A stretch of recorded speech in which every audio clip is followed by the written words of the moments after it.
I think it's also part of our genetics.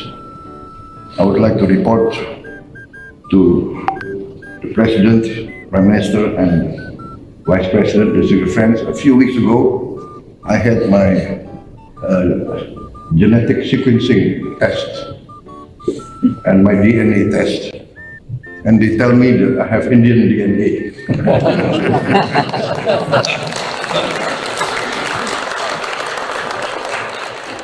And everybody knows when I hear Indian music, I start dancing. So it must be part of my makeup. So I'm very proud to be here, and I want to tell you, I'm not a professional politician. I'm not a good diplomat. I say what is in my heart. Korang pernah tak nampak video tu? Sejak video tu rilis, Presiden Indonesia menjadi bahan atau candaan di media sosial. Dan sebenarnya apa yang berlaku dekat video tu? Jom kita bahas sama-sama. Baru-baru ini, lanskap geopolitik Asia Tenggara dan Asia Selatan menjadi sangat rancak dengan dua lawatan diplomatik penting. Pertama, lawatan Presiden Indonesia Prabowo Subianto ke New Delhi, India. Kedua, lawatan Perdana Menteri India Narendra Modi ke Kuala Lumpur, Malaysia. Bila dua acara besar ini berlaku dalam tempoh yang dekat, ramai yang tertanya-tanya, adakah matlamat lawatan mereka ini sama? Apakah India sedang cuba mengukuhkan pengaruhnya di Asia Tenggara? Atau negara-negara ASEAN yang sedang mencari rakan strategik baru? Dalam video kali ini, kita akan bedah secara terperinci tujuan kedua-dua lawatan ini, persamaan yang wujud dan apa perbezaan ketara yang korang perlu tahu. Pastikan korang tonton sampai habis. Kita mulakan dengan lawatan Presiden Indonesia Prabowo Subianto ke India pada Januari 2025. Konteks lawatan ini sangat istimewa dan tinggi nilai protokolnya. Presiden Prabowo dijemput khas sebagai tetamu kehormat utama sempena sambutan Hari Republik India yang ke-76. Bagi siapa yang biasa dengan diplomasi India, jemputan sebagai chief guest Hari Republik ini bukan calang-calang.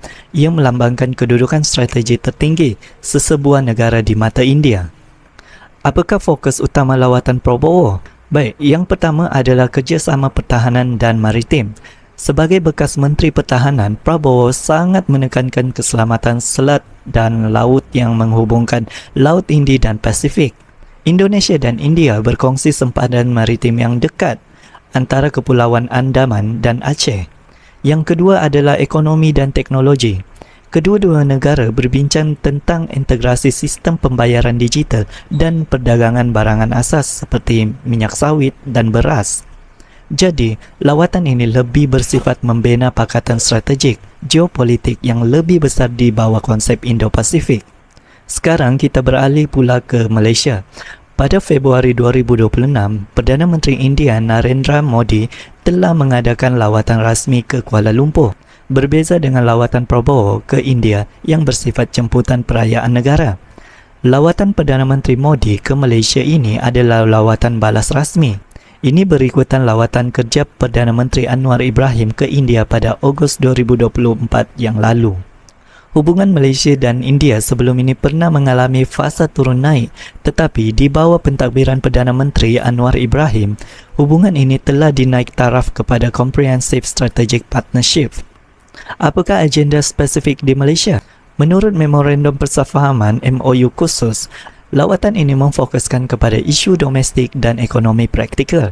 Antaranya ialah kerjasama membentras rasuah, pengurusan bencana dan pemulihan pasaran buruh atau tenaga kerja.